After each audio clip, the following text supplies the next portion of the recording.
Marcos, Lima.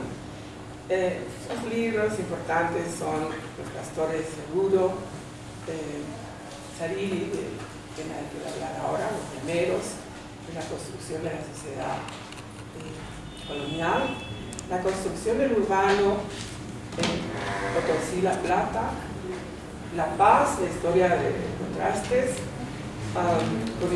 Ella ha coordinado y ha escrito una parte de la colección de historia de Bolivia que les hizo Louvre, que ustedes conocen. Solo eso diré, es miembro también de la Academia de Historia y de la Coordinadora de Historia. Solo con eso daré la palabra a la doctora Sux, que ha iniciado la maestría para que también dé su palabra.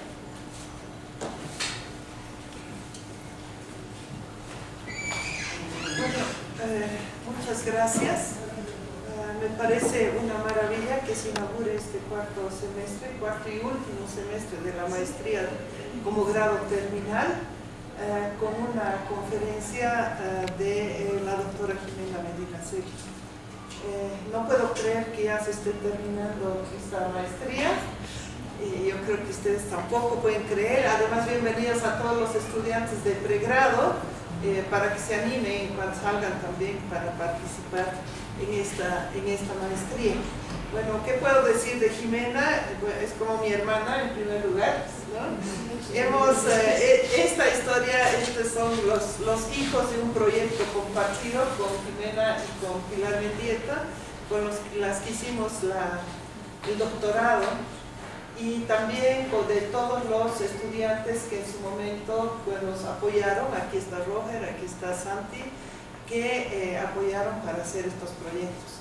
Forma parte de un conjunto de proyectos que giran alrededor de la historia de Oruro, y Jimena hizo esta historia de Oruro en la época temprana, sobre todo el grupo de los Carangas, y creo que es una marca, un cambio, digamos, en ciertas formas de ver la colonia temprana, precisamente la forma de articulación de los Carangas con el mercado, pero eso está basado en el hecho de que los Carangas son pastores, es decir, son cuidadores de llamas en la época prehispánica, y cómo se van a articular de esa manera con todo el mercado colonial. La etnohistoria ha sido la especialidad de Jimena. Cada vez se queja que cada vez hay menos estudiantes que se interesen por el tema de colonia temprana. Imagino que es por el tema de paleografía, ¿no? Pero creo que si no analizamos esta etapa, digamos, básica para entender lo que es nuestra sociedad, no vamos a entender muchas cosas y vamos a ir repitiendo mitos que muchas veces son incorrectos. Por eso creo que es fundamental analizar y revisar con nuevos ojos esta etapa de nuestra historia. Entonces, mil gracias, Jimena, por aceptar esto, y quedas libre para hablar todas las aventuras de los Carangas. Buenas tardes, qué gusto verlos después de tantos años que vemos en el primer año. Muchos veces encontrar las braguitas, subiendo, bajando, y ahora estamos aquí en otro momento de nuestras vidas importantes. Me alegra mucho realmente encontrarme y en este espacio que es el Archivo de la Paz. No sé cuántos de ustedes han venido ya a trabajar, pero es un espacio muy agradable. Esta sala, en las mañanas llenas de sol, un poco alborotada, ¿no? Entra la gente, sale, pero tiene vida y tiene conocimientos guardados. Hemos logrado armar un espacio donde están ordenadas las colecciones, donde está toda la biblioteca a la mano. Creo que nos ha obligado la situación de la restauración y de los problemas con la casa en el edificio Díaz a replantear el ordenamiento del archivo. Hemos decidido, voy a hablar un minuto del archivo, hemos decidido volver a lo más simple, no hacer grandes proyectos ni financiamientos para hacer catálogos ni escanear nada. sino retroceder a lo básico que es limpiar y ordenar, porque no saben lo que es ese archivo. Aquí les pueden dar fe Roger, Pilar y Mauricio, que se han roto la espalda, les han dado alergia, les hemos enfermado de todo porque ha sido muy duro el trabajo, pero creo que estamos logrando dejar un archivo ordenado. Todo lo que es la universidad junto, todo lo que es el Ministerio del Interior junto, no los por aquí o por allá. Han aparecido libros y libros y libros en los rincones, en los brotes, de los... Yo decía, ¿cómo? Es una caja de Pandora. Hay hermosuras de cosas que no se ven, pero ahí estamos. Y ahí estamos, o sea que bienvenidos ustedes, y todo estamos haciendo básicamente por ustedes, por los estudiantes, porque los extranjeros, los investigadores vienen más que ustedes, debo decirles, pero está pensado sobre todo en ustedes. Hay un plan que lo ha conseguido de que nos vayamos, se construye gota a gota, pero el archivo no se va a ir si no se va junto con la carrera, porque son juntos, ¿no es cierto? Es una yunta, no es posible separar archivo de carrera. Por eso me alegro mucho, Manu, y gracias por Beatriz por la invitación, de que juntemos la actividad del archivo con ustedes. Bueno, el tema que me han pedido que hable tiene que ver, tu materia es antropología, ¿verdad? Histórica. Antropología histórica, que es el otro nombre para disimular el mal, la mala acogida que tiene lo de tu historia, como si de tu historia fuera una rama secundaria de la historia, todo un debate que sí, que no, que vale la pena. Personas tan prácticas como Doña Teresa de cerca son los nombres importantes. No son los nombres que damos a las cosas, son para que nos pongamos de acuerdo, no para que discutamos. Entonces, pongámonos de acuerdo sobre lo que es tu historia. Y si nos parece que tiene problemas, asumamos sus problemas, pero nos pondremos de acuerdo y avanzaremos en el trabajo. ¿Qué características veo yo que tiene la historia boliviana? Y que lo hemos, quizás valga la pena, en algún momento, es una hojita o dos que hemos redactado el año 2011 para introducir el Congreso de Historia que hubo en Sucre. En esa hojita repensamos, ¿han leído? Hemos leído alguna vez en clase, repensamos cómo se han ido estirando los límites de lo que se considera en historia o antropología histórica.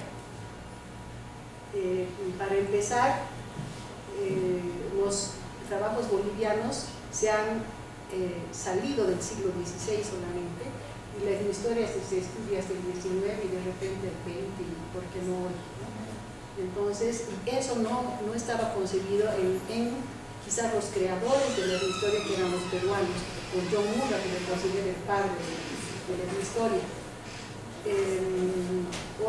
Otros temas que tocan la historia más boliviana es el mestizaje, la mezcla, porque si no estamos pensando en unidades atemporales, no históricas, ¿de qué estamos hablando? Anatoly Kazanov, ya no he oído hablar de él, ¿no? Dice la Eugenia que no se dice, que yo digo Kazanov, pero es Kazanov, pero ya me he acostumbrado. Y lo he conocido en un congreso y tengo fotos con él, pero ha muerto mi disco duro, no les puedo mostrar mi foto sentada con Kazanov.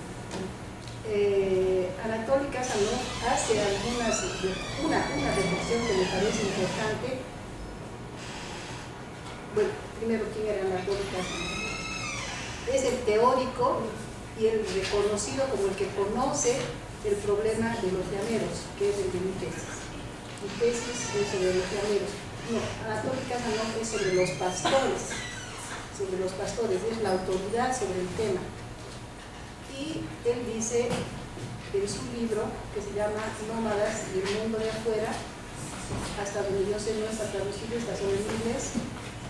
Perdón, aquí hay dos espacios, si quieren pasar. Luis, Pilar, ¿quieres venir aquí? Don Armando, pasen, por favor.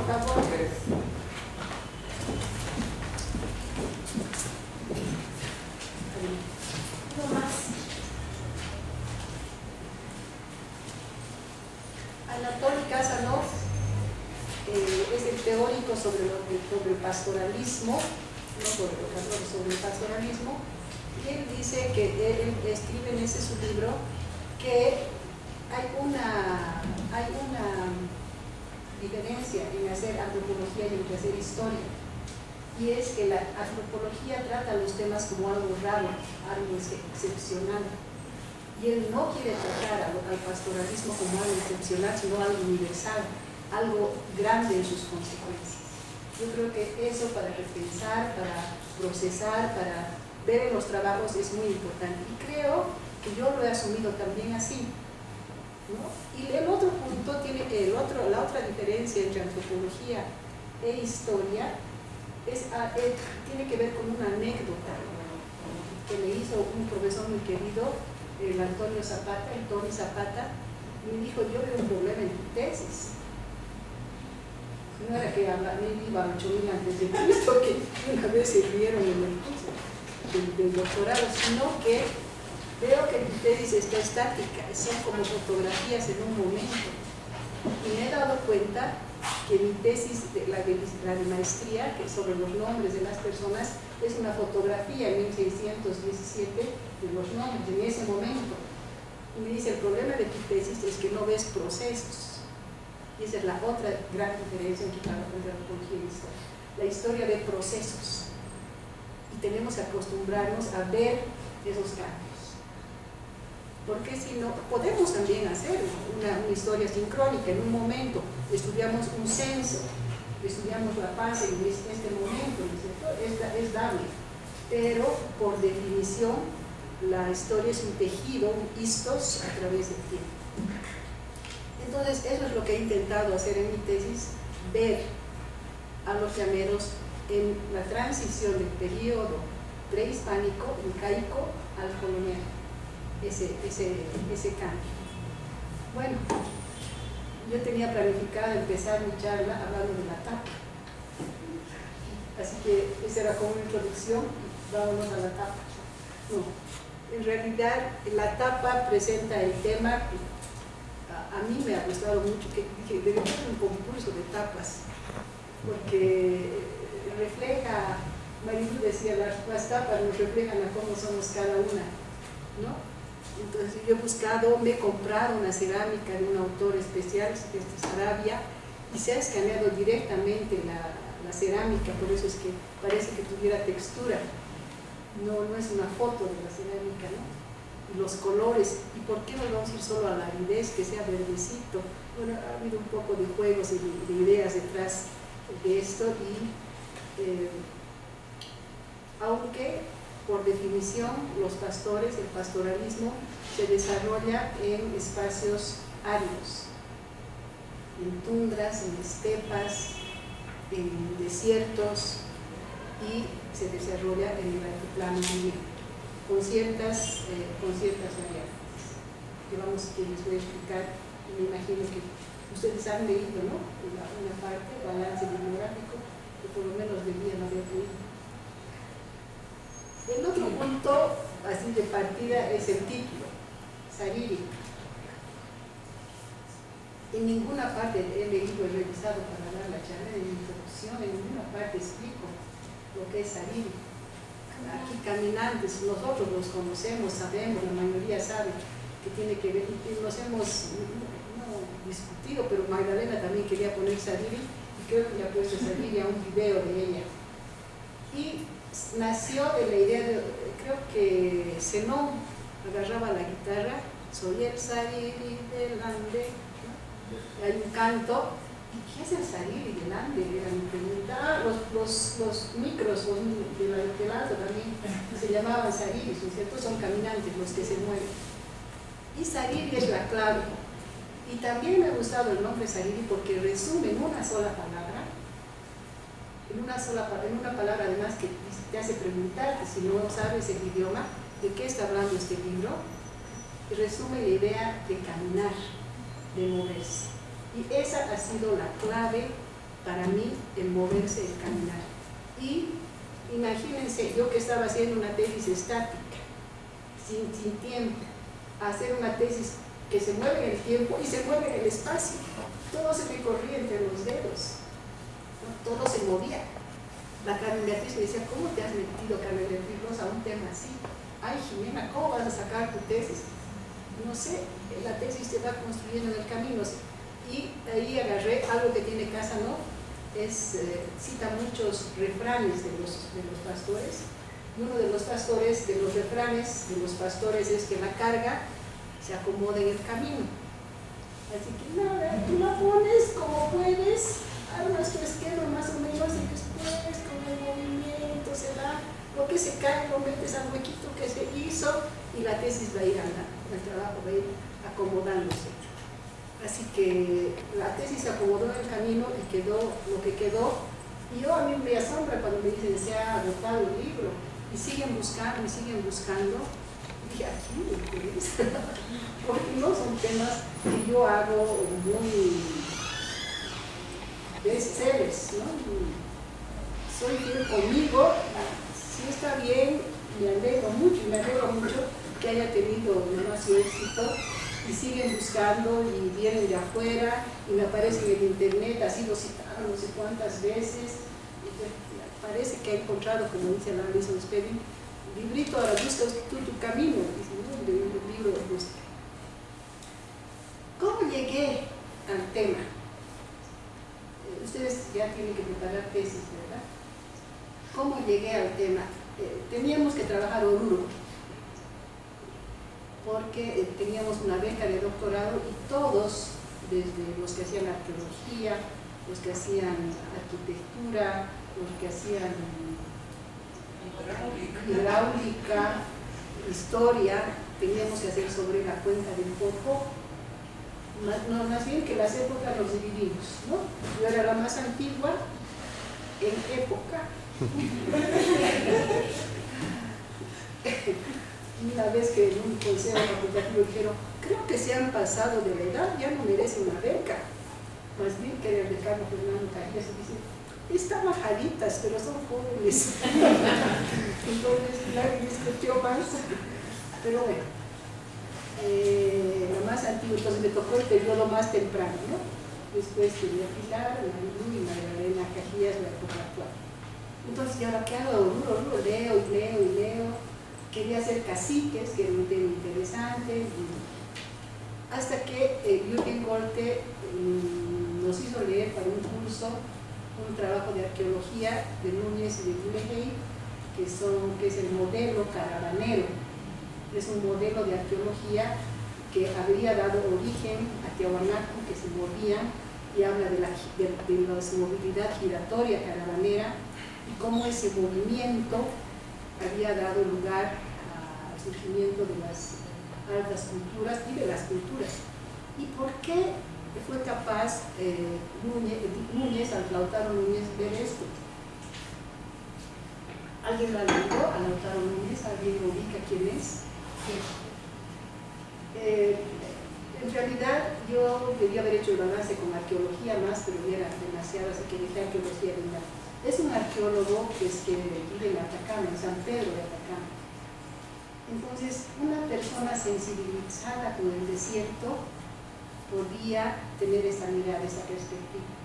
Entonces, una cosa común a las ciencias sociales es el punto de vista del otro, desde donde se mira.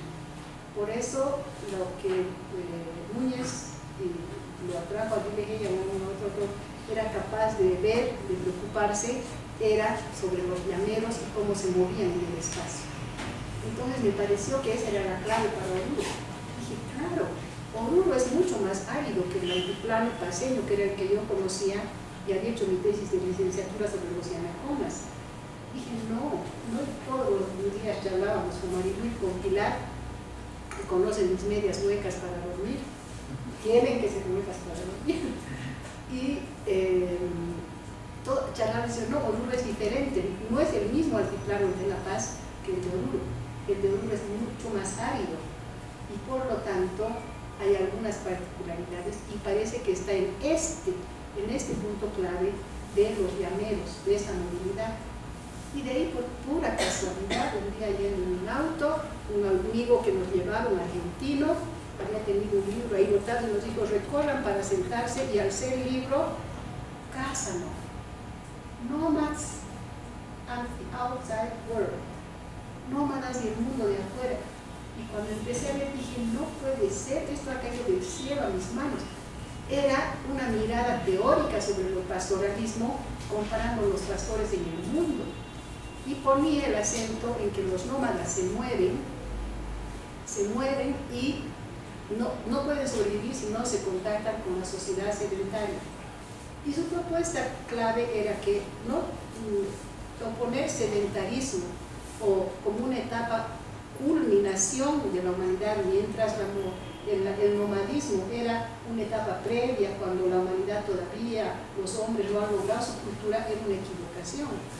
Él propone que el nomadismo es una alternativa de civilización, es otra manera de concebir nuestra historia, nuestro destino. Nosotros las culturas sedentarias, que son los agricultores, por eso habla de Caín y Abel. Caín es el agricultor y Abel es el pastor, ¿no? Y ahí lo pone como el bonito, pobre Abel, pero en otros casos los malvados eran los pastores, porque eran los guerreros por definición, pero en este caso ahí se ve muy bien la diferencia entre sedentarios y nómadas, pero son dos alternativas distintas. Entonces imagínense lo que significó para mí para entender Oruro y entender la sociedad boliviana, no entender que había cambiado un detalle, había cambiado absolutamente el punto de vista. Y claro, me costó digerir esto mucho tiempo, me costó una rajadura de mi casa que no había visto, y hay varias cosas, ¿no?, familiares, porque hay un costo de estar mirando sobre eso y no mirar todo alrededor. Y resulta que había que incorporar a esta teoría, porque Casanov había leído algunas cosas, pero no conocía con la profundidad que conocía yo y conocíamos nosotros que vivimos aquí las culturas. Debo decir que un poco me enorgullece que me ha pedido Casanov el permiso para traducir la introducción del libro, la introducción o el capítulo del balance, o los dos, alguna cosa así, porque seguramente me pareció importante incorporar a sus maneras de ver, etc., ¿no?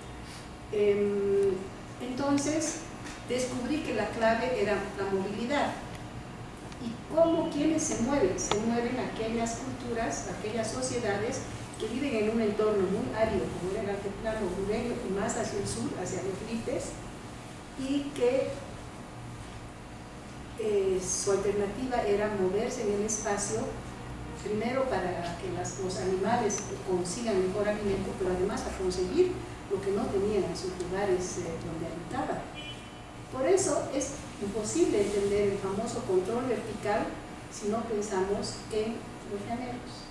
Por eso Murra en sus 5 casos que les hago leer y aprenden casi de memoria, caso 1, los Tupaca, caso 2, los Tupaca, caso 2, los Tupaca, sociedades de 20 libros y varios domésticos, y va desechando este no, y ¿quiénes quedan como los que sí sostienen el control vertical? Aquellas sociedades que poseen ganado. Entonces, ¿y quién sí logró ver esto? Fue Ramiro Conat. En su propuesta, él mira de una manera diferente. ¿Y por qué Condarco? Porque era orureño, porque él también tiene la capacidad de mirar desde una zona árida, tenía una hacienda, sabía la importancia, los veía moverse, entonces está viendo las cosas diferentes. No me acuerdo ahorita el número, hay el trópico de Capricornio, hay alguna línea geográfica que marca un altiplano seco de un altiplano húmedo. El altiplano húmedo está en el Perú y se va secando a medida que va hacia el sur en Bolivia. Por eso los peruanos se fijan más en las alpacas y los bolivianos nos fijamos más en las llamas. En un censo que hizo Armando Cardoso, él encuentra que en los años 90, creo, 2000, el Perú tenía 1 millón más de alpacas y Bolivia tenía 1 millón más de llamas, lo que nos muestra la proporción. Entonces, autores que sí en el mundo andino se habían fijado en los pastores, como Flores Ochoa, él dice, podríamos ver una siguiente, porque ya basta de acá. esta la conocen. Flores Ochoa habla de pastores de cuna y ve como algo excepcional que hay una sociedad de solo pastores que se encuentra en un lugar en el Perú. Y John Murra pone en una nota de pie de página y dice: me asombra esta conclusión a la que ha llegado Flores Ochoa, porque yo no pensé que en el mundo andino había sociedades absolutamente pastoriles, que solo se dedicaban al pastoreo, que no hacían nada de agricultura. Pero Flores Ochoa es antropólogo y lo ve como un caso excepcional en el Perú. Entonces, ocurre que con el tiempo, si ustedes han leído el balance bibliográfico, empiezan a aparecer más trabajos, menos sobre alpacas y más sobre llamas a fines de los 80. Empiezan a aparecer trabajos sobre Pampa Ullagas, al sur de Cabo Popó, Sabín de Bach trabaja sobre el norte argentino, hay trabajos sobre Villahuya, en el altiplano, pero Villahuya es un caso excepcional, es húmedo, porque las alpacas ustedes saben que necesitan muy alto y muy húmedo, ¿no es cierto? Mientras más húmedo mejor, más linda es su lana, y la alpaca importa por su lana, en cambio la llama importa por su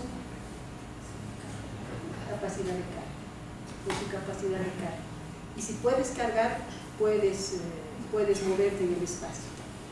Entonces, en los años 80 aparecen más trabajos sobre el sur y, claro, si me pongo, cuando hagan sus balances bibliográficos, incorporar el tema del proceso, tiempo también en los balances es importante, porque antes no hubo y ahora sí empiezan a aparecer. ¿Qué ha pasado? ¿Por qué ha cambiado la perspectiva y la zona? Al cambiar de zona, de irse del Perú a Bolivia, ya no hay tanta alpaca, hay más llamas, ha cambiado la perspectiva. Entonces ahora sí empiezan a moverse. ¿Qué ha pasado para que cambie? Había habido un sendero luminoso que no dejaba que en el Perú se haga trabajo de campo, porque era tema de antropólogos, no era de historiadores. Los historiadores no los habíamos visto a los llaneros, miento, no así, lo habíamos visto excepcionalmente. Tristan Platt, que está mal de su estómago, por eso no, ha hecho un trabajo sobre los llaneros en Lipes, cómo ellos organizaban su tiempo para ir a trabajar a las salitreras y volver cuando tenían que cuidar su ganado. Y en el siglo XIX, o sea que hay trabajos así por aquí, por allá. Ramiro Molina también ha hecho trabajos más de antropología que de historia. Entonces, con el cambio de zona y el cambio de perspectivas empiezan a aparecer los llaneros. Entonces, había miles de trabajos de antropología, de arqueología. Era como abrumador decir, ¿cómo elijo el tema para sentarme? Entonces, puse como mi tope, mi eje teórico, no parece una palabra de teoría, la movilidad. Mientras se muevan, mientras tomen en cuenta que se mueven, yo leo este trabajo y lo incorporo a mi balance. Y ahí empecé a ver qué pasaba, qué autores veían. Había algunos que veían cómo se articulaban pastores con agricultores, otros que veían los viajes que hacían de norte a sur, algunos como Laura Escobar y venían los extravagantes, que eran los que llegaban a Oruro a vender cosas, y etcétera, etcétera. Entonces el balance que ustedes han leído, si no lo van a leer, intenta ver esta diferencia y cómo los autores se agrupan en torno a ciertos temas.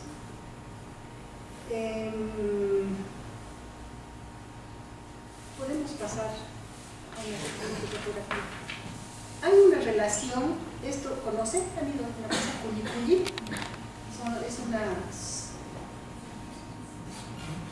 Es un cementerio de chulpas, decenas de chulpas juntas, que hay diferentes formas de ubicar las chulpas. Hay una relación entre llanero, lengua aymara y chulpas.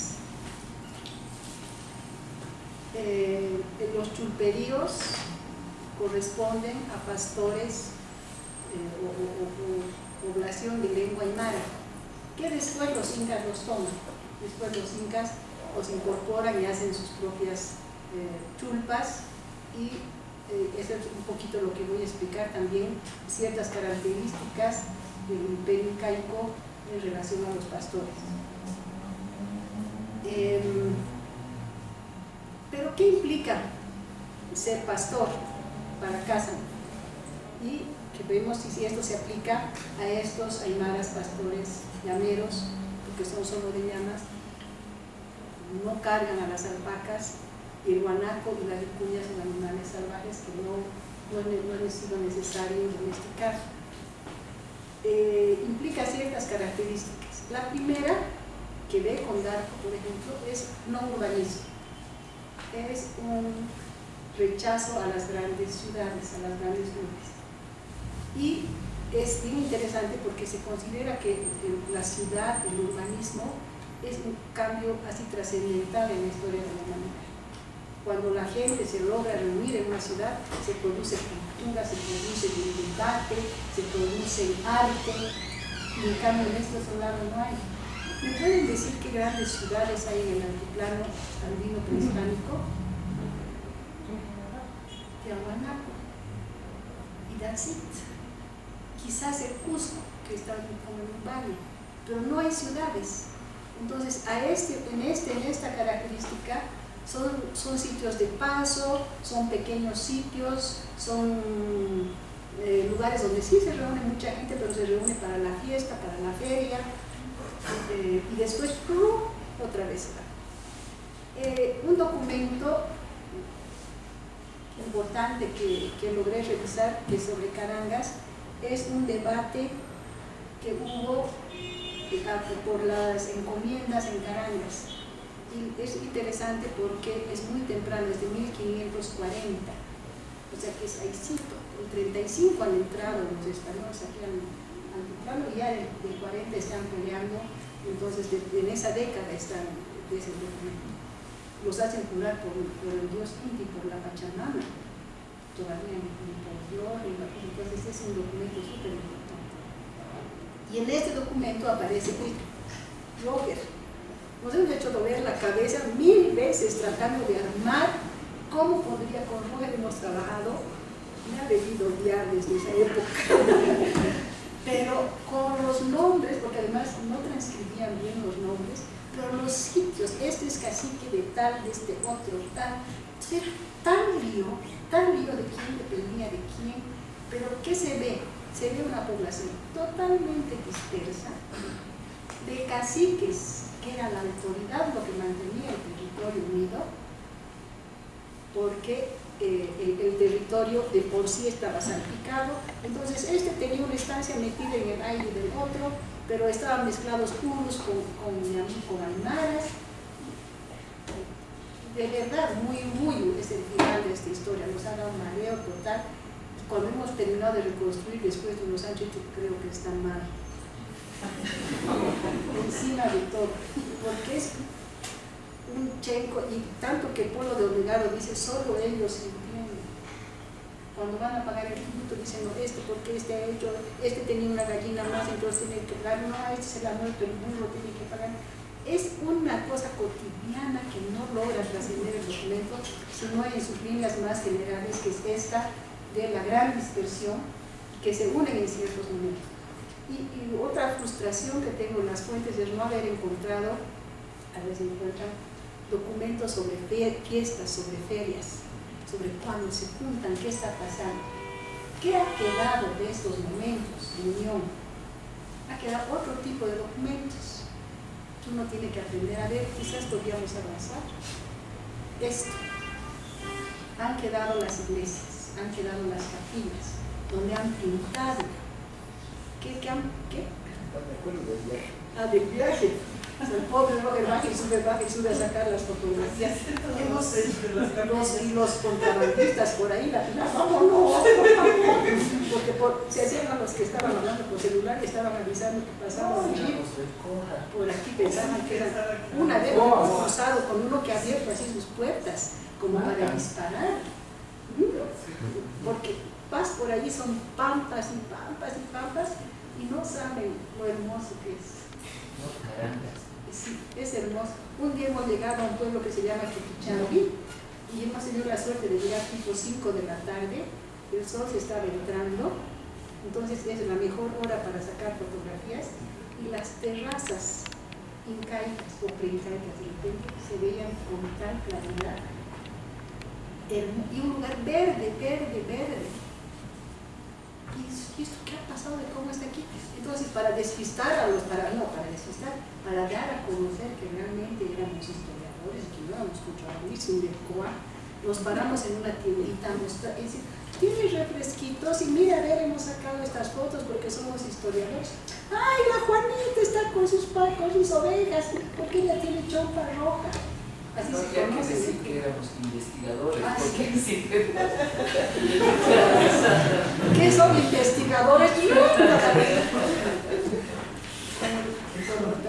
Y reconocieron, ay, mira, por aquí ha pasado el Francisco Picona, él tiene esos kits, las huellas de sus zapatos, se conocía, o sea, un conocimiento de ellos y de su espacio y de su territorio impresionante en Carangas, que hemos paseado de aquí para allá, y de pronto nos encuentra con el Sajama y la cordillera. No, es que es muy conmovedor, es una cosa muy fuerte, tanto que hay un poema que dice algo como que cuando descubrí tu ternura tuve vergüenza de la mía, porque hay que descubrirla, no es a primera vista, ¿no?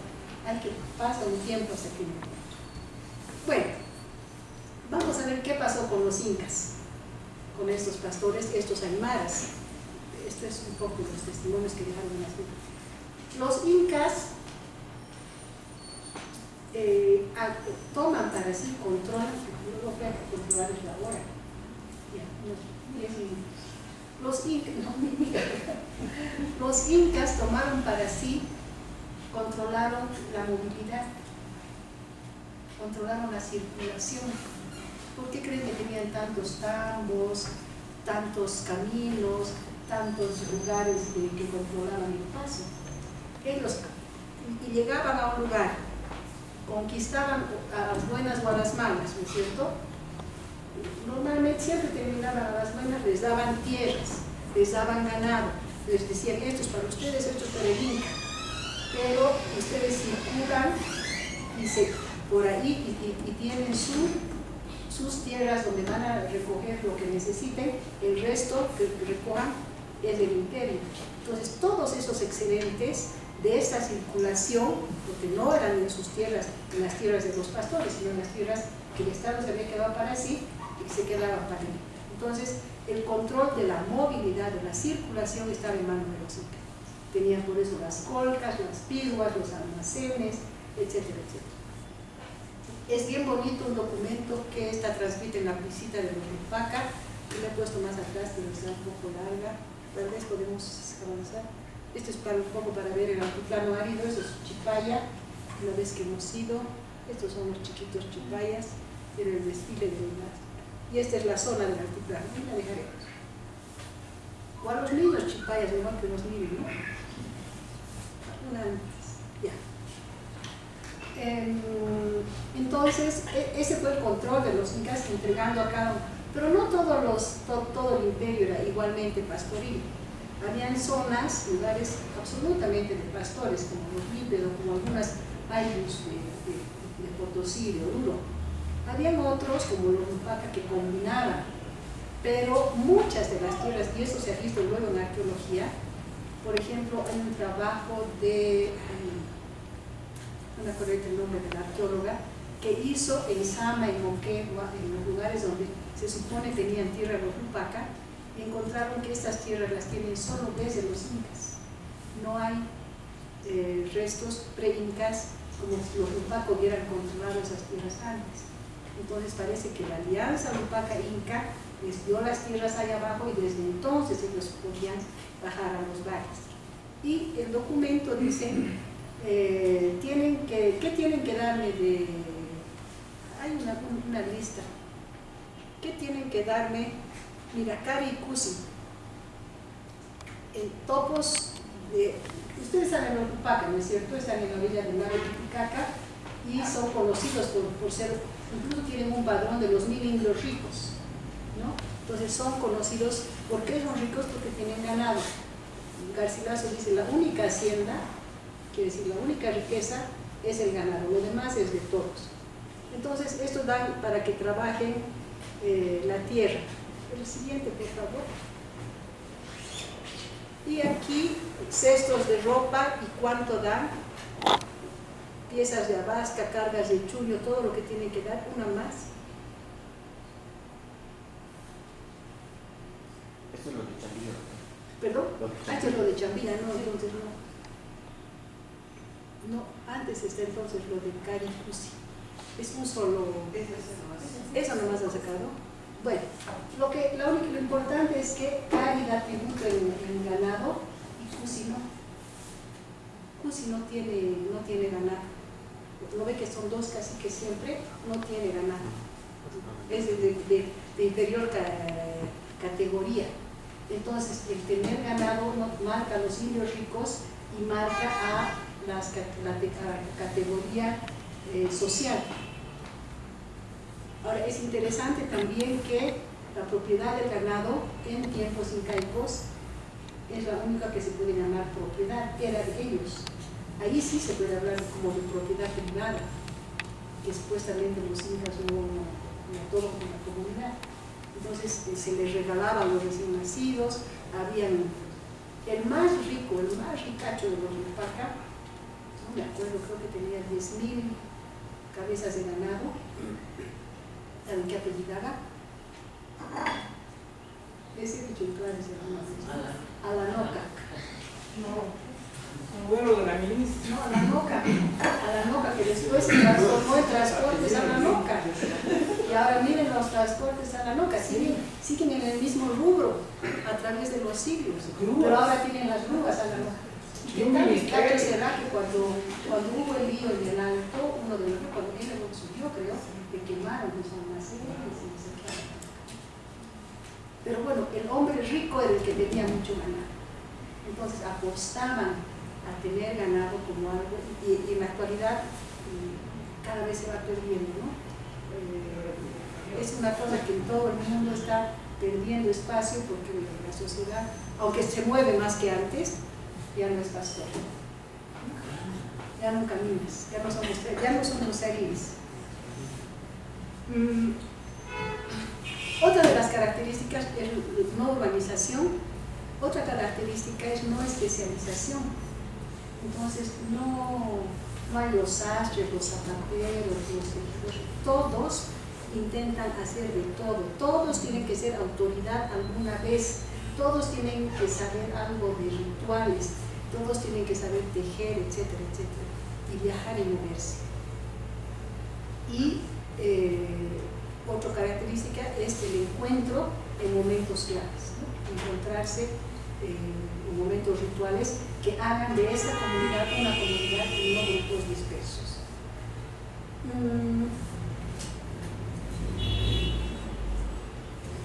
La tesis lo que plantea es este grupo, esta sociedad. Como bien plantea el control vertical, el documento decía bien bonito desde siempre de los Tupaca que este grupo tenía que dar en tributo 100 carneros de la tierra para llevar y bajar a traer ají de la costa, pero les permitían 10 pastores, y que estos 10 pastores tenían derecho a llevar 10 cargas de lana cada uno para hacer sus propias transacciones. O sea que el negocio no les pagaba, no les daban, pero ellos tenían la posibilidad de hacer su propio negocio. Y de ahí vendría la palabra cato, que significa mercado. Entonces habría que buscar también toponimia, Abicato, Caracato, lugares con cato que serían lugares de encuentro donde sí se hacían los intercambios. Es decir, que nos pone un límite a la idea de control vertical, que dice que no hubo para nada intercambio, que todo era directo, control directo de la familia y de la parentela. En ese sentido, lo estricto del modelo de John Murray está replanteado en mi tesis, ¿no? hubo sí formas de intercambio distintas, no fue un mercado con moneda, fue un mercado totalmente distinto, pero hubo formas de transacción. Tanto del Inca, que tenía en el propio Cusco su lugar, que dice, bueno, como este es el lugar para hacer los tratos, como si bebieran chicha, ¿no? Hicieran los arreglos como unas ferias, luego el lugar para la venta y especialmente se comerciaba con objetos valiosos de oro y de plata. También hacían los caciques y también hacían los pastores, los que viajaban, los zariris, los que viajaban. Entonces hubo formas de transacción que estaban ahí y probablemente las mujeres jugaban algún rol en esto, porque las vamos a ver en la colonia con la Beatriz Guaidó, que muy fácilmente han ingresado al sistema. Entonces, mi intención es ver cómo esta sociedad, que no tenía moneda, que no tenía mercado, que circulaba, cómo se insertó en una sociedad colonial. Y de ahí viene el subtítulo de la tesis, que se llama Los llaneros y la construcción de la sociedad colonial. Está de hecho planteada la idea de que ellos ayudaron a construir la sociedad colonial, desde cierta forma. ¿Y dónde se construye la sociedad colonial? ¿Dónde es el punto, el eje, la olla donde todo se cocina? Potosí, ¿no ven? ¿Cómo es Simón Orellana? Potosí, ¿no es cierto? Hay algún otro potosino por aquí. Ah, muy bien. Es en Potosí colonial donde se arma todo. Por eso, aunque mi tesis tenía que ser sobre Oruro, ¿cómo no iba a ser Potosí? Entonces los vi viajando de aquí para allá, pasando por Oruro. Entonces una parte de la tesis toca Potosí y otra parte toca Oruro. Y hay diferencias. Y cómo se van insertando, y al día siguiente ya están manejando las formas de intercambio, los cambios, la moneda. Entonces la pregunta era, si es que era tan cerrada esta sociedad sin intercambios, ¿cómo se engranaron tan rápidamente en un sistema mercantil? La respuesta podría ir por el lado de que hubo formas de intercambio, no con moneda, pero con medidas, con valores que manejaban muy bien. Y dependiendo del lugar se insertaron de distinta manera. Yo quería hablar esta tarde ya, del caso de Chambilla, pero lo voy a hacer muy brevemente para no cansarlos. Chambilla, Diego Chambilla, era un cacique, no es que en este caso no voy a hablar de Urubó, era un cacique de Pomata. Pomata es una de las 7 cabeceras del Tupac, no la principal. Chucuito era la principal, Uri, la de Pomata, era la tercera o segunda, pero una de las cabeceras importantes. Este cacique Chambilla, su papá había sido capitán de Mita y él lo acompañó, lo ayudó y después le tocó a él también ser capitán de Mita. Como capitán de Mita vivió unos años en Potosí y parece que ahí lo conoció a Pedro Mateos, que era un escribano. Este escribano, a su vez, se habría casado con una paya, es decir, con una mujer noble incaica, de las cuales en la primera etapa potosina había muchas. Y con la hija de esta, Pedro Mateos y la paya, se casa Chambilla. Entonces, arma su alianza con un escribano de Potosí, y cuando termina de ser capitán de Mita dicen: me cansé de Potosí, más lindo es Pomata, a orillas del lago, y vuelve. Y se queda como administrador en Potosí Pedro Mateos. Y resulta que Pedro Mateos se muere. Y como se muere Pedro Mateos, las cuentas quedan al aire, que debía no sé cuánta plata a Chambilla. Entonces Chambilla va y le hace un juicio, y le debe un montón. Y el hijo dice: no, no hay nada, no hay nada. Entonces dice: ¿cómo que no hay nada? Aquí tengo las cartas. Y un montón de cartas que se escribió Pedro Chambilla con Diego Chambilla con Mateos. Ese documento lo hemos publicado, está transcrito y publicado. Marcela Lynch un día me pregunta: ¿qué podríamos publicar? Esto. Y está publicado, pero está publicado ya después de la tesis. Entonces en las cartas empiezan a aparecer todas las redes y todas las cosas que ustedes pueden ver bien aquí que vendía Chambilla en Potosí.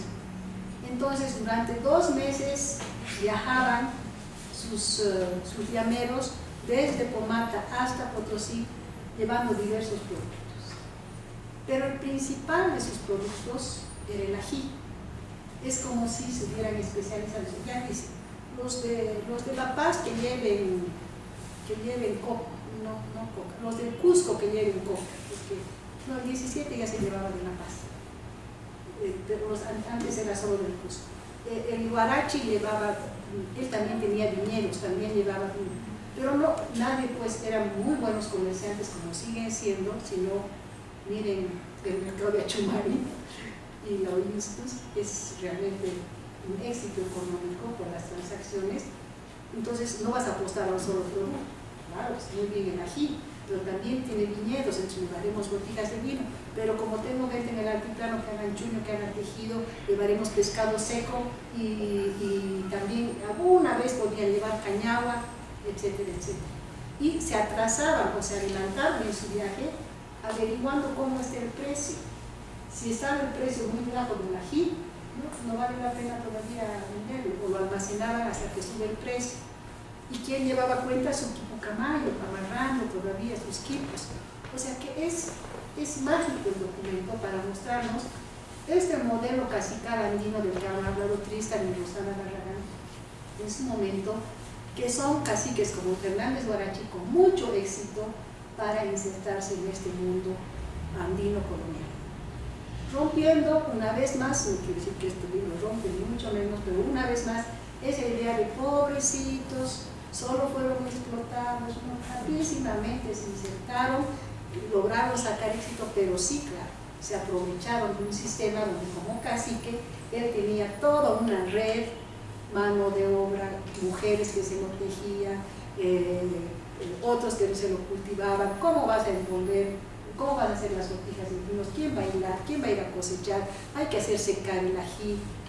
Hay toda una serie de saberes andinos que está metido dentro y toda una red que él ya tenía previamente y nuevas que hace, como la que hace en Potosí. A su hijo lo deja para que aprenda a leer y escribir, porque necesitan alguien que conozca, entra alguien que sepa hacer juicios, es decir, se inserta de una manera exitosa en el documento. ¿Qué le da el Chambilla a cambio a su gente, a la que está explotando, a la que le está dando su mano de obra?